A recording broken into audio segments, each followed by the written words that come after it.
Well, good afternoon, everyone. Thank you for your patience whilst we wrestled with a few technical issues. My name is John Nelson. I'm the Chair in Public Transport at ITLS, and I am the moderator for today's seminar. Before we begin our meeting, I'd like to acknowledge the traditional owners of Australia and recognise their continuing connection to land, water and culture. Those of us present in the seminar room are on the land of the Gadigal people of the Eora Nation, and I pay my respect to their elders past, present and emerging. A few housekeeping notices for our colleagues online just before we go into the seminar proper. Please do keep yourself muted. A recording of the presentation, and this is information for everybody, will be made available post-event, as will the slides that our speaker is going to use. And again, for colleagues online, we will have a Q&A in the last part of the seminar, so please use the chat function and we'll be able to select questions from there. It's a great pleasure to introduce today's speaker, Stephen Ison, who is Professor of Air Transport Policy at the Leicester Castle Business School, which is at Montfort University in the UK. Steve has worked extensively and for many years in the area of airport surface access and the interface between economics and transport policy. And he's going to talk to us today about airport surface access, drawing on his experience in this area, which has also included work directly with both Heathrow and Manchester airports. Steve is visiting ITLS for a month under our visiting scholarship programme, and we're very happy to have you here. Good to be here. Over to you, Steve. Yeah, thank you very much. Okay, so sorry for the slight delay, but here we are now. So as John said, we're going to spend some time looking at public transport and the interface between public transport and airports. What we call in the UK airport surface access, but over here it's termed ground access. That's a picture of, or a photograph of the Leicester Castle Business School, only part of it, but you might wonder why that random photograph is there, but that's why that is there on that first slide. So in terms of where we're going to go, if I can get this to work, which I can't, let's just try this.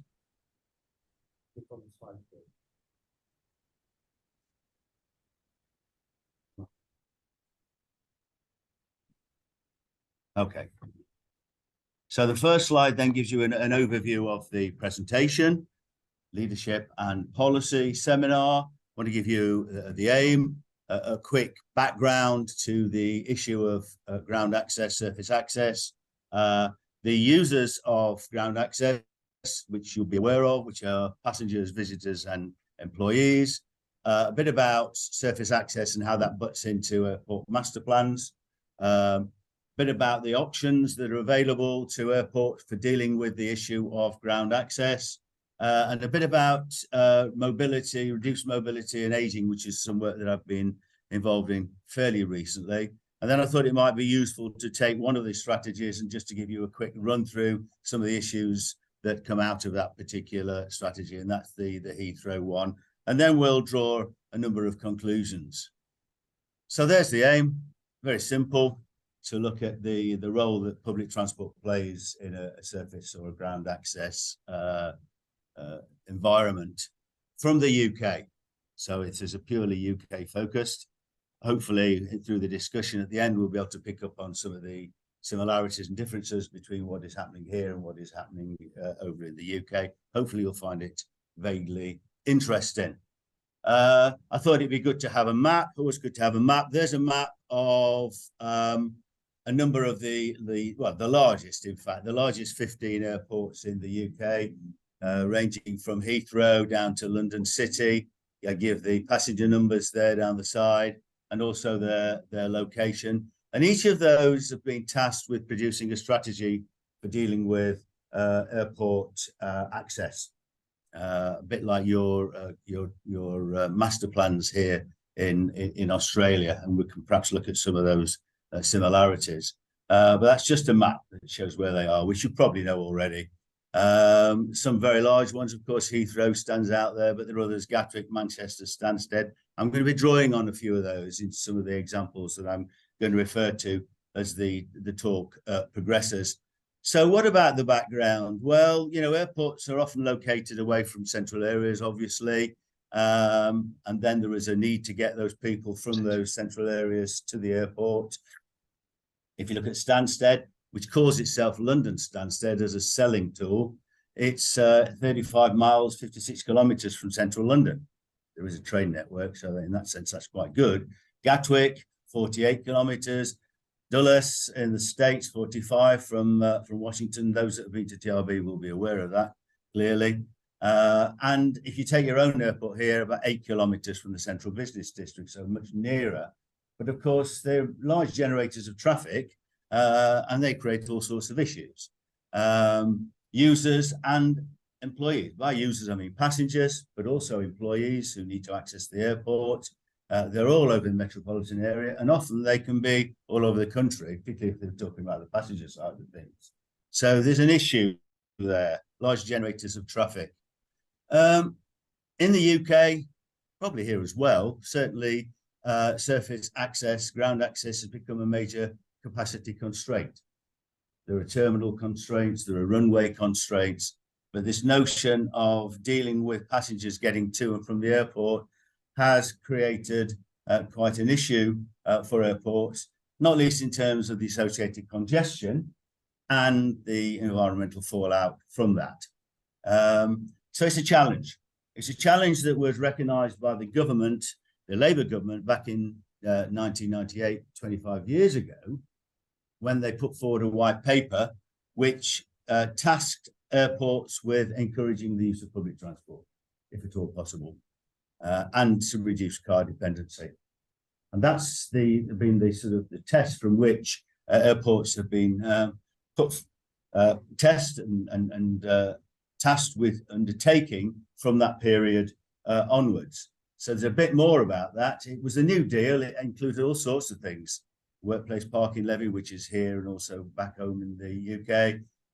Road pricing was mentioned, and this notion of getting them to deal with the problems of congestion and environmental fallout in an airport context. So they were tasked with setting up airport transport forums. That's happened. I've sat on one for quite a while at Birmingham, where you look at the coordination of the various bodies, vast number of bodies involved in an airport, not just the airline operators and the airport authority itself, but ground handlers, public transport providers, various interest groups of one form or another, local authorities, metropolitans, and so on.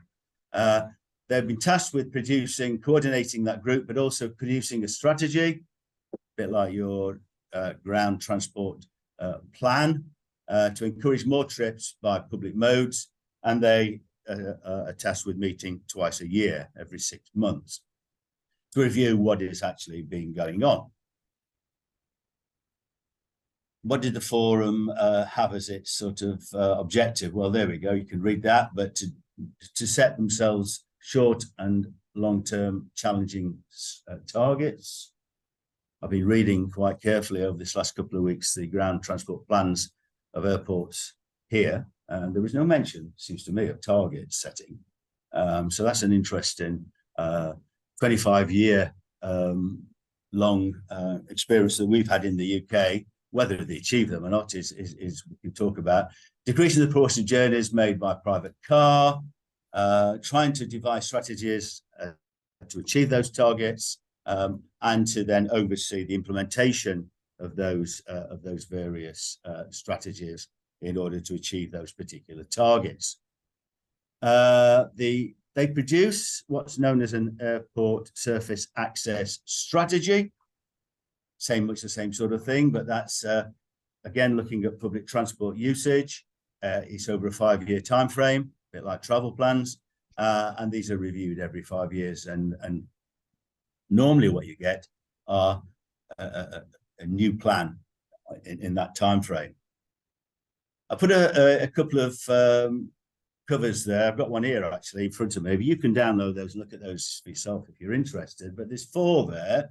One basically a year ago, which is the Heathrow surface access strategy. Quite a detailed document, 40-odd pages, dealing with all the various aspects of surface access. The relatively newer one, October of last year, the one for Gatwick. Interestingly, that's more than a 5-year period. They pushed that to 2030. You've then got Manchester Airport Group. That's the Manchester Airport itself. They include theirs within the master plan, and that goes to 2030. They haven't got a separate airport surface access strategy, although they have got quite a detailed strategy as part of the plan. And then one which is due for renewal, which is the one which is nearest to me, which is East Midlands Airport, much smaller airport. And they've had a plan to 2023, and so they're due for a renewal in the near future, not too distant future. So that's what they look like. They're expected to deal with problems generated by the airport. They're not expected to deal with problems generated by circling around the M25, for example. They're expected to look at 3 groups, essentially, both passengers, employees, and also visitors. And visitors can be quite a sizable group at an airport. So they're the 3 that the task we're looking at. And they've all got distinct characteristics. I'm going to talk a little bit about those characteristics in terms of those three groupings in a short while. Well, in fact, now, there we go. There's the first one, passengers. If you read some of these access strategies, they talk about a happy passenger is a happy airport. They need to keep the passengers happy. So, there are a range of instruments that they perhaps would like to use, but perhaps don't want to use because, if they upset passengers, and have been a bit of that recently, you've probably read in the press of long queues at security, then, there are lots of other airports, as you saw on that map, and therefore you can actually, unlike probably here, you can actually relocate yourself and fly out of a different airport, assuming they go to the place that you want to go to. Passengers outweigh staff, as you'd expect. Clearly, they're time sensitive. This is all stuff that you probably know, but they also want affordable, reliable. Typically, they only access a few sites of the airport. They go into the terminal, they check in, and then they go to the departure lounge, and then they arrive and off they go. Some of them will have mobility needs, and I think that's something I want to touch on towards the end of the talk, because that's an area which is growing in importance, and it's a public transport issue to and from the airport, just as it is an issue in terms of those who are actually flying themselves, in terms of restricted mobility of passengers. So I'll talk a little bit about that. Visitors, kiss and fly, as they're sometimes called, passengers that are dropped off and collected by their family and friends from the terminal forecourt.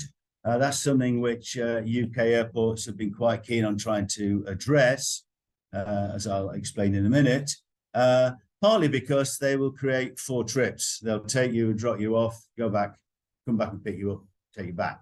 So, it can lead to quite a significant impact, both in terms of congestion and the environmental fallout. Sometimes called meters and greeters, and they can often, depends on which airport you go to and which destination those flights are going out to, but the meters and greeters can outnumber passengers by quite a sizable number. You may well have experienced that yourself on some of the flights. But also there are non-flying visitors. Those are involved with catering, involved with maintenance, so forth. People who work visiting head offices of sites, etc.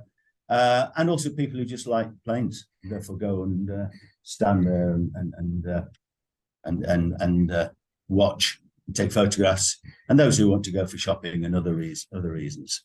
And of course, with your new airport, there'll be probably quite a lot of those people in that particular category. Well, you can perhaps try and hit them with a charge in terms of parking. But of course, the greater the charge, the greater the number of meters and greeters, because they're not going to pay the charge, they're going to drop you off and they're going to come and pick you up. So it's quite a complex area, this notion of car parking. Now moving slightly away from public transport, but car parking revenue, congestion on drop off and pick up, those who circulate because they don't want to pay the charge, so they drive around the airport campus till they find a place where they can perhaps stop and offload families with cases, etc. There's issues of security. And there's also this, which is related to the cruising around, but the boundary issue of fly parking. So there are visitors and there are also the employees. And again, looking at your ground transport plans, there doesn't appear to be much of a distinction between how they're trying to deal with passengers and employees, which is, for me, quite an interesting dynamic. But they are quite a significant group. Over 76,000 that work at Heathrow, for example. So it's a big generator of daily traffic. They're not all employed by the airport themselves. There are quite a number that are employed by all the ancillary, all the head officers on site, and so on. Somebody's querying that, but you can check the figures to see whether it does seem an awful lot. Yeah, well, have a look on your, Google it, and then you can tell whether I'm right or not. But they do vary differently. Passengers and employees have got different needs. Of course, employees travel every single day. Maybe not if they're working from home some days. Depends whether they're front-facing staff. If you're a pilot, you can't work from home 3 days a week. If you're on the check-in desk, you're working in retail, etc., then you've got to be in every single day. And then there's a peak level of demand around shift changeover. And there's a high dependency on the car, not least because working shifts, working in that sort of environment, then they're antisocial hours. So you might be finishing or starting when there isn't the availability of public transport. And so that's an issue. Okay, so in terms of the ground transport plans, we've got a nod in terms of You were right. 76. I wonder where I got my figures from. Maybe from the same source that you got. Yeah. I thought it was about 60, but hey, it's clearly gone up. It's a big population on site. Yeah. In terms of master plans, of which airports have, there is mention of the surface access issue. I can't read that from here, but it says something like, it's very important to us. To be a successful airport, you need a high quality level of access if you're going to grow. So you've got to get that right. So they're a bit conflated because on the one hand, the government is saying to them, well, you've got to try and deal with the congestion and the environmental degradation that you get. On the other hand, they're a business, a lot of them are privately owned, and they have to make a profit, and therefore they want a successful airport, and a successful airports mean giving passengers what they want, whether it's public transport, car parking provision, or whatever. Following on, this is from the Manchester one. There's a little bit there which I can read, which says they are there to promote public transport, develop a mix of off-site, park and ride. Quite an interesting area of development in the UK, where you park off-site and then you travel in on a dedicated bus onto the airport campus. Discouraging kiss and fly. They do say they're discouraging taxi use, which is an interesting one. And then introducing elements of demand management to try and deal with some of the issues that airports are faced. Now, of course, airports in the UK are often constrained locations. You know that. You've been to some of them. If you go to Heathrow, Manchester, for example, Gatwick to some extent, they are very constrained. And so, not quite the same sort of issues that you may well have here in Australia. So there are elements of the plan in the master plans, but of course they've got their own surface access strategies, as I've told you.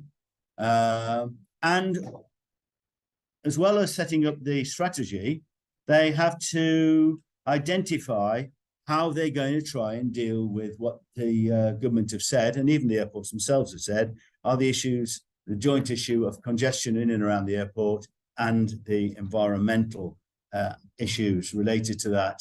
And there are a range of instruments that they can use, both the use of the price mechanism and the non-price mechanism. No single policy is adequate. You need a range of measures, broadly divided. The blurring between these measures is often plain to see. There is these approaches, a wide range of approaches, which have their relative strengths and have their relative weaknesses. I tried to put that in a table, which is fairly obvious, I think, in terms of the pricing mechanism, whether it's parking charges. I should have put drop off and pick up in the UK because we charge for that. I'll mention that in a minute.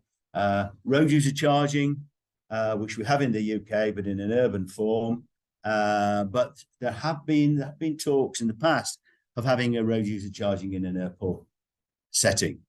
You'd have to be a brave head of that airport that introduced that. But road charging is always 5 years or 10 years ahead, wherever it is, essentially. But also the more incentive-wise pricing policies of concessionary fares, subsidised fares, or through ticketing in order to encourage.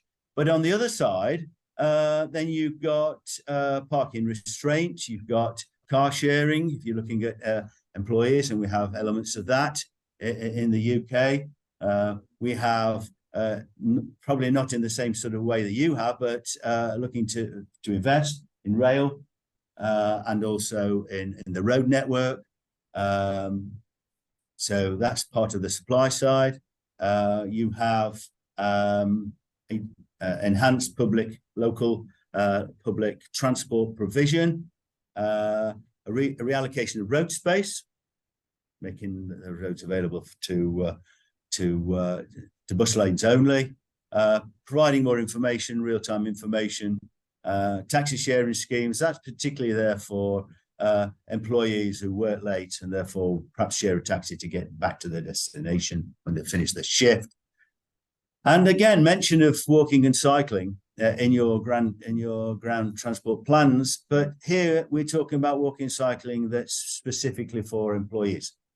If they live locally, then it might make sense for them to perhaps use a bike. So you provide the facilities for that to happen, whether it's the actual infrastructure or whether it's the endpoint range of facilities like showers, lockers, maybe subsidy in terms of buying a bike, buying the equipment, buying helmets, etc. Minor in the grand scheme of things. But if you read the surface access strategies, they do make quite a play on the active travel nature of the sorts of work that they're involved in. So perhaps a quick win in that respect.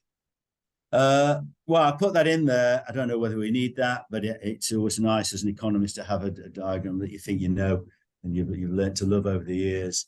We haven't really got a great deal of time, have we, since it's 25 to, but if you leave the market to decide and you have price on the, or cost on the vertical and flow, demand on the horizontal, you have a demand curve, which is some measure of benefit derived, then the higher the price, you move along the demand curve. If you have the cost curve is initially fairly flat because there is no congestion.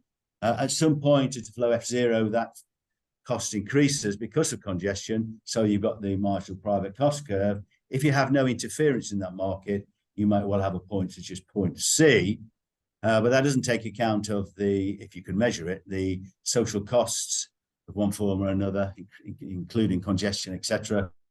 And so you have the marginal social cost curve. So to flow of F2, you have an excess of cost over benefit, and therefore, if you can perhaps reduce that some way by some of the measures that I'm going to talk about, then you might be able to get yourself somewhere close, if you knew where that point was, which you probably don't, point B, where you have dealt with a welfare loss area.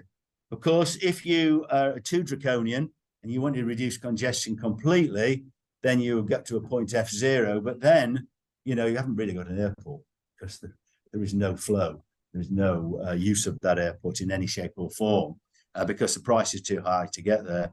And so no airport would do that. But you can just see why that isn't possibly a good idea anyway, because by allowing the flow to increase up to F1, you gain welfare. Anyway, that's just a simple diagram that tries to embed all that I'm going to talk about into an economic frame, if that's what you wanted to do. So the options then, well, the car, public transport of one form or another, and we'll put biking. I didn't put walking there. Perhaps I should have put that in there. That's the state of our network. There's 3 photographs there. You've got the rail net, you've got a bus there, local bus. You've also got I suppose a taxi dropping people off in some sort of minibus type provision. So let's just quickly go through those. Oh, before I do that, there's the mode share, sorry, for Gatwick. I thought you might be interested in that because you can see that, I don't know, I do know because I've looked at these, but that is, you know, quite an impressive array of mode share for an airport. And I think that's partly because if you go to Gatwick, then the rail link between London, St Pancras, and Brighton literally goes to the terminal. So you're in the check-in area, which you get off the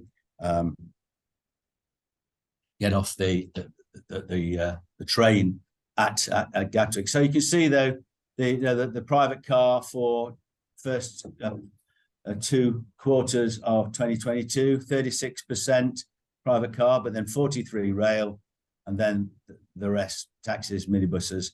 So, you know, they will hold themselves up as being a paragon of virtue in terms of their mode share as an airport in the UK. But of course, not every airport has got a rail link, and so not every airport can take advantage of that. And actually, if you look at bus and coach, it's quite a small percentage of the mode share. So very quickly, and I'll move on very quickly because you probably don't want to hear too much about this, but the car has got its benefits, of course. We all know that. Convenience, reliability, security, the certainty, perceived cost of it compared to taking the train, because you're only looking at the marginal cost of the rail ticket, not the depreciation of your vehicle, etc. And often you can see that in terms of airports, in terms of the use of the car, very similar to urban centres. I suppose the main difference is that within an airport, then it works on a 24-hour, 7-day-a-week basis, used by customers where that is time critical. That term customer is quite interesting because in the ground access strategies or plans that I've read while I've been here, you talk about the passengers as being customers. And maybe if they are the customers, then you look to provide for those customers in a way that customer wants. I won't spend too much time on that, but there we go. Public transport needs to be attractive in terms of its coordination, needs to be available as and when. And for some people, particularly on short or business travel, you know, really time critical. They haven't got time to mess around with getting on and off a train or a bus, and they will probably get a taxi more than anything else. I thought that was interesting because that tells you the sorts of service that is provided in the UK in terms of public transport. You have the normalised scheduled services, local services that we all use, which make regular stops. Employees may well use those, or they may not. If they have a parking space, they probably won't. They won't probably be aware of it. You have those shuttle coaches that run from airports into the airport themselves, generally faster, but can be quite expensive. And then you've got the good old long distance scheduled service, and there's one that might be the very one I'm traveling back on. So I tend to use that when I can. So that's the National Express coach service. So when I get into Heathrow week after next, then I will be picking up the National Express coach. But I put all those things there: slow, infrequent, often affected by road congestion. I'm using it on the way back, so it doesn't really matter too much if it's slow and if it's congested, because it's not time critical. I've done all that bit. So that's a very popular service in the UK, not least because it's relatively cheap. So people will book and use long distance scheduled services, even more so at the minute because there are rail strikes. There have been rail strikes for quite some period of time. So if you're not quite sure how you're going to get there, you're best to book a National Express coach.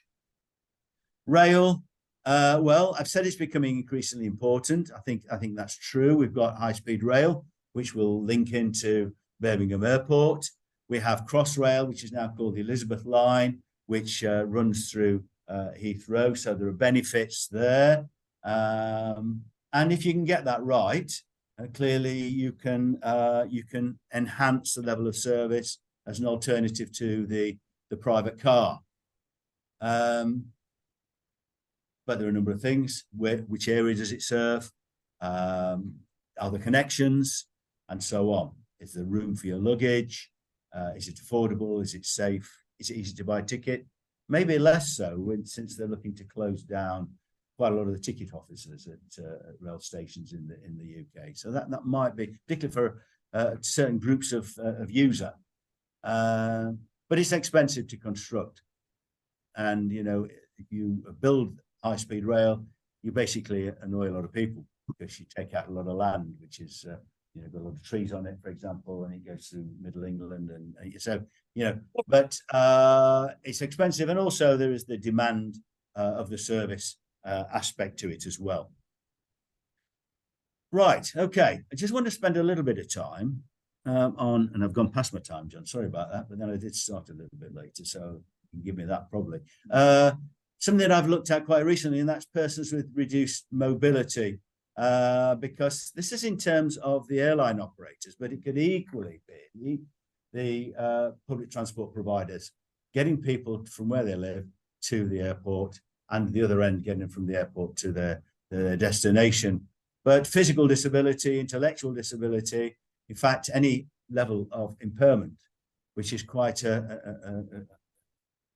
growing and important area, a diverse group, and it prevents them from travel. So when we're talking about mobility, we're often talking about immobility because they're not able to either access public transport, and they're not able, by definition, to access the airline themselves. I've looked at the figures for Australia. You might want to look those up and see if I've got those right. I might not, but these are from the Australian Institute of Health and Welfare. 1 in 6, I was amazed when I read these, 1 in 6 have a disability, apparently. 1 in 3, severe or profound, and 1 in 4, their main form of disability is mental or behavioural. So these are the issues then that public transport and the airline operators, you could see them as a form of public transport anyway, are facing. And I thought that was useful. This is from the UK Guardian, where it's talked about Australian Airlines urged to improve their treatment of travellers, passengers with disabilities. But as I've said, it's not simply on the airline side, but also on the public transport side of things, the actual getting you to the airport in the first place. There we have some recommendations, but there's a list of the papers at the end. I should have said hello to those that are on Zoom. But if you see any of these papers at the end, when John sends the slides around, you are more than happy to get in touch with me, and I can send you a copy of the papers which make reference to these recommendations. So I'll leave those for now because time is going. There's also the issue of aging. I don't know why I picked the UK rather than, maybe because I'm old myself, rather than the Australian figures. But again, 1 in 5 in 2019, 1 in 4 will be over 65 by 2050. Well, that'll include probably quite a lot of us in this room, I would have thought. But hey, there we are. That's not a thought you really want to dwell on too much. But that's a group that has time on their hands to travel. That's a group that has wealth and income, that's a group that often has their health, and they often have experience of traveling. And so when you talk about public transport, they're a difficult group to get out of their car and onto rail or onto public transport, onto the bus or coach. Diverse group, but they have a strong preference for use of their car, or they get their family and friends to drop them off. So it's back to that meeters and greeters, kiss and fly individuals. And also it's been become a more problematic post-COVID, because they say, well, okay, well, you know, now back used to getting in my car. There are issues of being on public transport. I'm not going to want to do that. So there are those issues as well. You probably can't see that very well, but that it was asking them what difficulties were associated with their travel. This is the aging population. I can give you that Anne Graham reference. It's on the list at the end, by the way. And it's right down the bottom end, getting from the airport to your destination. The one above that, getting to the airport in the first place. Lots of other issues as well, but those issues, boarding the aircraft, well, you expect that perhaps, but it's the full journey from leaving your front door to your destination. So the aging population in that particular sense, a few quotes from that saying that, well, rail's expensive anyway, so I'm going to use my car. You know, it's not necessarily, well, it's true in terms of Manchester, it's not that reliable, so I'm not going to use it. And it's not very enjoyable, too much hassle. So I'm going to carry on using my car, thank you very much.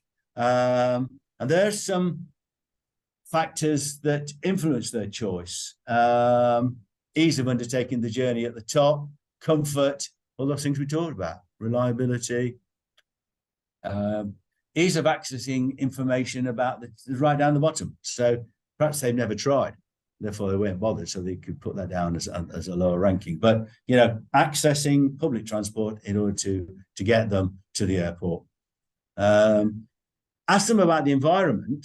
And of course, this talk has been predicated on, you know, congestion.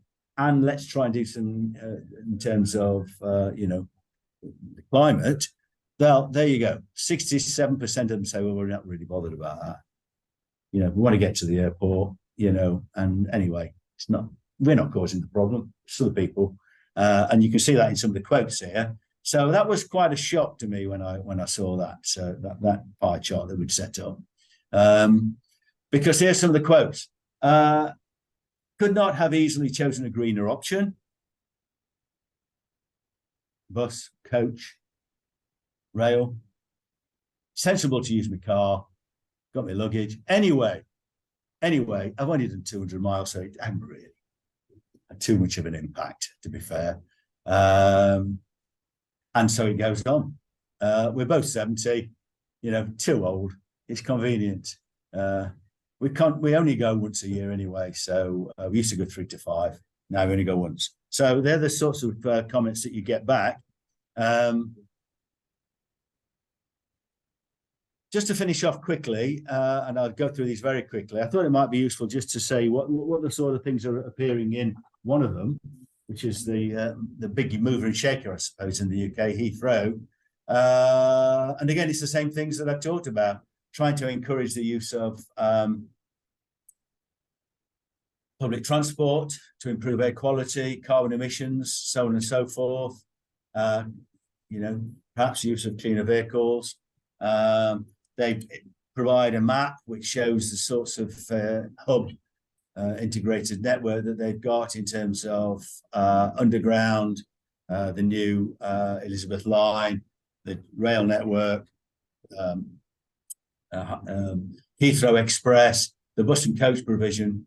And that's quite extensive. You can go through Heathrow and never actually get on a plane because the bus and coach provision is extensive.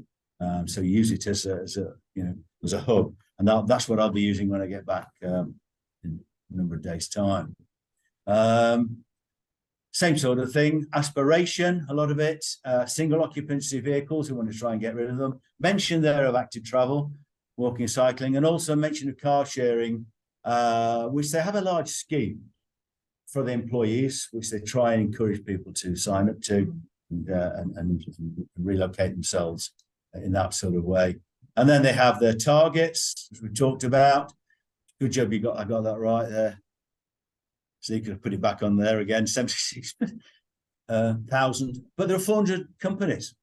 Very few of them actually work directly for the airport authority, and that's another issue they have. They've got no direct control over what their employees do in terms of accessing, because of the tenants on site. But again, they talk about shift work. They talk about making sure they keep their reputation, so they're very concerned about that. It's an attractive place to work, and they call them colleagues. It's interesting. They changed. They used to call them employees. Now they call them colleagues. So they're customers and colleagues in this sort of space.